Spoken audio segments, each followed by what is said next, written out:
Bom dia a todos. Compartilhe. Não é com alegria que nós estamos fazendo isso aqui hoje, protocolando esse pedido de impeachment do ministro Barroso. Só que, infelizmente, não dá mais. É preciso traçar uma linha do que é republicano, do que é democrático, do que é correto, para que fez o ministro Barroso. E todos, eu tenho certeza, entenderão, até o ministro Barroso, esse nosso pedido de impeachment aqui hoje. O que ele fez foi só verbalizar aquilo que milhões de brasileiros observaram nos anos de governo Bolsonaro, durante o processo eleitoral e após o processo eleitoral, com essa covardia ilegal e arbitrária que foi feita com Bolsonaro de deixá-lo inelegível, sem nenhum fundamento. E eu quero compartilhar com vocês aqui hoje algo que eu não costumo falar muito em público, mas eu, pessoalmente, nos 4 anos de governo Bolsonaro, trabalhei incansavelmente para distensionar relações do governo com o Supremo. Perdi a conta de quantas vezes eu tive reunido com ministros do Supremo para mostrar o lado, a cabeça do presidente Bolsonaro, tranquilizá-los de que não havia nenhuma tentativa de ruptura de nada, que ele só queria paz para governar, algo que ele não teve nos seus 4 anos. Eu nunca havia assinado um pedido de impeachment de ministro Supremo. Eu fui contra, sim, é importante trazer isso a público também, a CPI da Lava Toga, porque qual presidente da República que quer uma CPI aberta durante seu mandato? Nenhum. E uma CPI que não tinha um objeto bem definido, uma CPI que jamais seria instalada, e uma CPI que seria, sim, uma declaração de guerra do governo contra o Supremo Tribunal Federal, o que eu não concordo, nunca concordei com esse tipo de ataque a instituições, e coisa que o presidente Bolsonaro também nunca fez. Então, eu sou testemunha de que isso tudo foi tentado. E a foto que nós vemos hoje do que fez o ministro Barroso é horrorosa. Mas o filme de tudo que ele já vinha fazendo nos últimos anos é de terror. Ele veio para dentro do Congresso Nacional para trabalhar contra aquela PEC do voto eletrônico com comprovante impresso. Com qual objetivo? Tudo que foi dito aqui já das intervenções públicas do ministro Barroso contra o Bolsonaro. Minhas matérias aqui, para não dizer que eu estou fazendo fake news, a participação daquele evento nos Estados Unidos sobre como se livrar de um presidente, aquela outra na Brasil Conference, em que uma deputada atacando o Bolsonaro passa a palavra para Barroso e ele se coloca como sendo do lado dos poderosos do bem, contra, na cabeça dele, o lado do mal, que seria o presidente Bolsonaro. E com que legitimidade o Barroso assume agora a presidência do Supremo?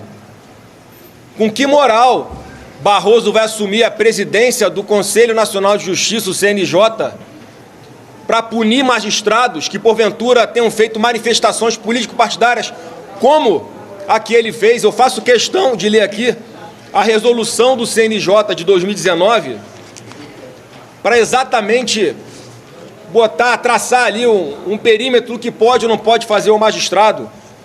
É a resolução 305 de 2019, que exatamente o CNJ dizendo que o magistrado, estendendo ao plano virtual aquilo que os magistrados já eram vedados de fazer no plano material, vamos colocar assim.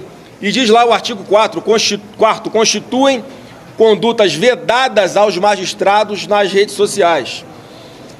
Inciso 2º, emitir opinião que demonstre atuação em atividade político-partidária ou manifestar-se em apoio ou crítica públicos a candidato, lideranças políticas ou partidos políticos. Com qual clima ele vai assumir o CNJ? E quando tenta justificar o vencemos o bolsonarismo, a emenda sai pior do que o Zoneto. Porque não pede desculpa a Bolsonaro, mais uma vez ataca Bolsonaro, querendo dizer que respeita os eleitores, mas é contra práticas atribuídas a Bolsonaro que só existem na cabeça de políticos de oposição, que criam narrativas para atacar o presidente Bolsonaro. E, por fim, eu quero aqui, mais uma vez, falar que eu sempre tentei conversar com o ministro do Supremo para que houvesse uma autorregulação, sim, por parte deles, para que se resolvesse internamente esses arroubos autoritários por parte de alguns ministros. E agora uma parte da imprensa, inclusive, começa a repercutir dessa forma, inclusive perguntando, né, já que alguns ministros se acham salvadores da democracia por terem atacado e trabalhado contra Bolsonaro, quem vai nos salvar dos nossos salvadores? E é por isso que chegamos a esse ponto aqui hoje de ter que formalizar o impeachment de um ministro do Supremo Tribunal Federal, repito, sem nenhuma satisfação, sem nenhuma alegria. Mas os remédios que foram usados e continuam sendo usados para supostamente defender a democracia, arrombaram a nossa democracia. São perseguições, narrativas falsas criadas o tempo inteiro, cassações de parlamentares, prisões de parlamentares, desmonetização de pessoas que vivem de redes sociais para ter o seu ganha-pão, e censura à imprensa, tentativa de fechar um veículo de comunicação. Aonde vamos chegar?